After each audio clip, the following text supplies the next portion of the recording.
Alright, I'm picking up here. I just got ambushed by one of the crawling enemies that I forgot about. So now I have to fight my way out of this. First I can use some monster scales.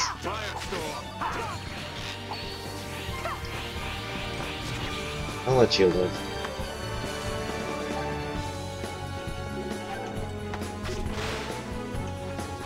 That's what I'm after, the giant snail.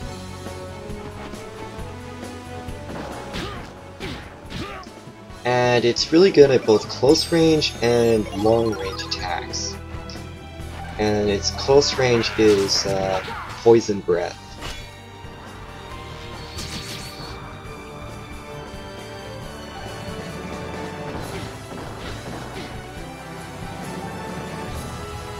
Which is area. And spit stone is different. I'm gonna skip through this.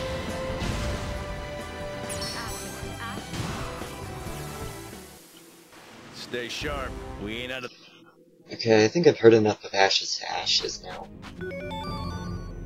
Let's see. I'm patching everyone up. Okay. Now I have to go back to that one area until I forgot that there was an area I did visit. Necessarily. This is where you have guaranteed initiative, so I'm not going to engage in any fights. I'm going to freeze enemies as often as I want.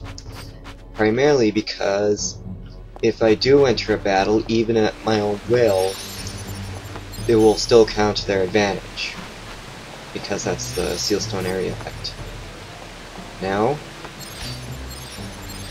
I would want to go up into that ledge, but first I need to get the Sealstone out there.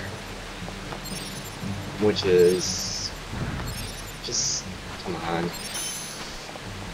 Stubborn piece of crap. Oh yeah. This was probably part of the scratch, since this is kind of another sellback. It didn't even come in its original case. And here there's Brimstone Law. I'm equipping it at the moment. I'm only doing so it's in my library. But I suggest it's not worth it. What it does is it automatically sets your element to absorb fire, but as a consequence you're completely vulnerable to ice. So you're 100% invulnerable to fire if you absorb it and your attacks do it. But you're completely vulnerable to ice attacks. And that is not what I want. It's not even worth it. Now I have to fight this thing. Let's do it. Time enough for regrets in hell. Unfortunately, since the guaranteed initiative is gone, I can now go around battle without worrying about being ambushed. Where's the leader? Get back here.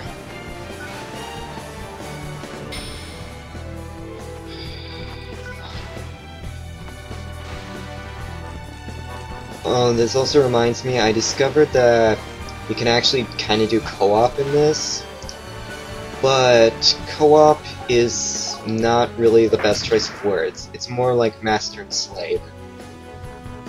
For instance, let's say you set up two characters to be the second player. You're the one governing the movements, and if you're the first player, the second player only just mashes the attack buttons that you see, and you can't, so that's what co-op is.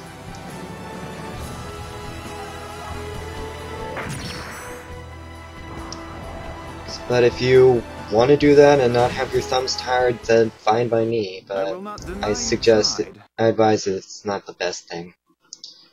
Now, in this area there's another Einherjar archer. And this is the one I got in my first playthrough when I first played this game.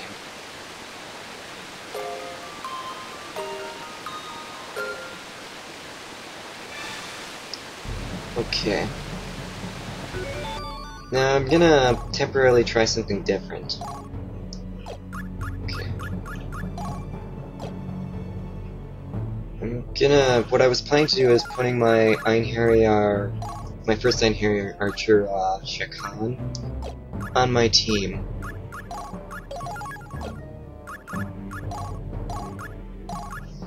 And sadly I disarmed Rufus, but I can get another bow for him.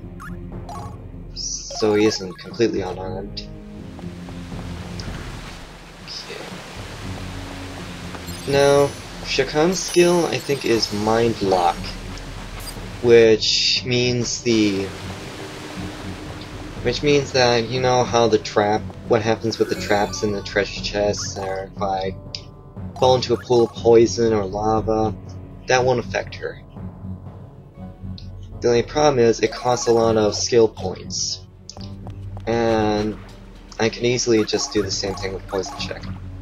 I'm gonna restore Long Blessing.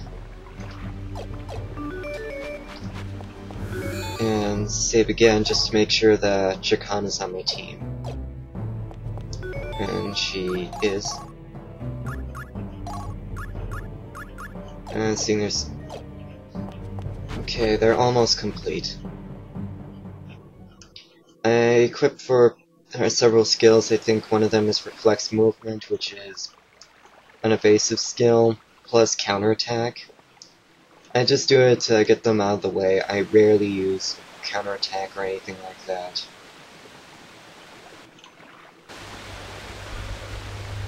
Yuck. That is disgusting, and I have to fight it.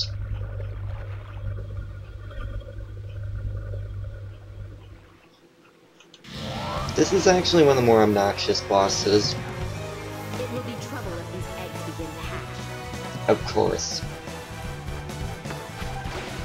What Silmeria means is that up there behind the Wasp Queen, or whatever the hell it is, oh, Queen Wasp, close enough.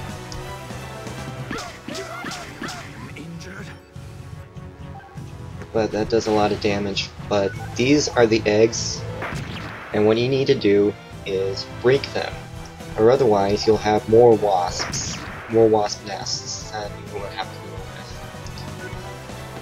with. It counts as field HP, so it's kind of like breaking boards or gates in the battlefield. I don't like that sound. Plus, this is going to be my little shelter in this battle, and you'll see why.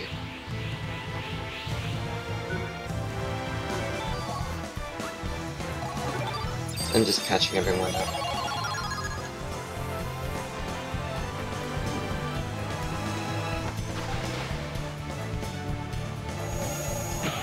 That normally casts Confusion, and Confusion isn't really exactly what you might think it is. All it does is it just make you unable to control control the character, so he or she can't do anything.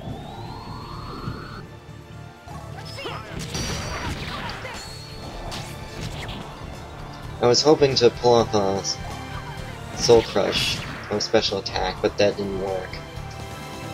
Oh well. That's because I didn't take time to change Shakan's attacks. Close.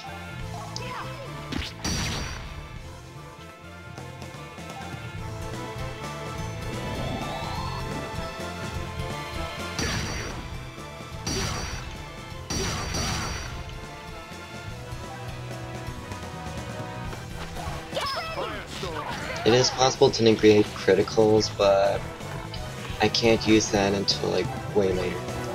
Now this is the part where I have to worry. So I'll wrap up here.